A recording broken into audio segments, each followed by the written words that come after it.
A few years ago, I received an invitation to what would be the American equivalent of an SI school reunion.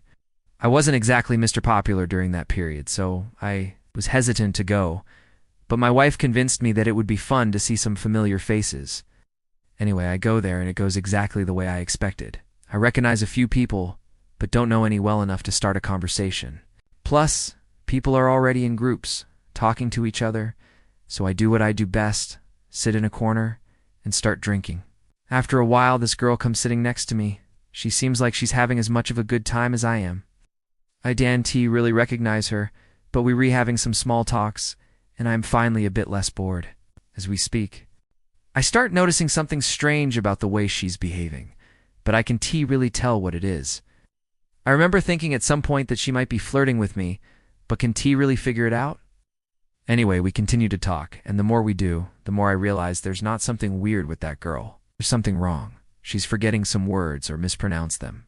She's not being coherent, but I just go along. Again, I don't remember that girl at all from school, so I'm thinking maybe she's handicapped. Maybe she has a speech disorder, or maybe she had some kind of accident. But clearly I want to be the asshole who asks her if she is all right or if there is anything wrong. Then suddenly, in the middle of a sentence, she freezes completely. I see it in my head in slow motion, like if it happened yesterday. Her eyes go blank, and the sip from the drink she just had is drooling from her mouth. The look on her face is the most terrifying thing I have ever seen. It might sound cheesy, but it was like looking at death right in the eyes. Then her head fell to the side. I couldn't move. I was so shocked I couldn't scream for help. I was frozen. I finally managed to call for help since no one had noticed what happened. I must have scared quite a few people because everyone came running to our table. I couldn't speak, but people quickly realized what the problem was. They started CPR and called an ambulance. But I knew that this girl was dead. The ambulance arrived and the EMT tried to continue CPR, but I could tell they knew there was nothing more they could do.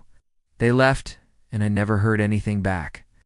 I don't know what I was expecting. Maybe I've seen too many movies, but I was thinking the doctors, the police, or the family would have contacted me to know what happened, what her last words were, but they never did.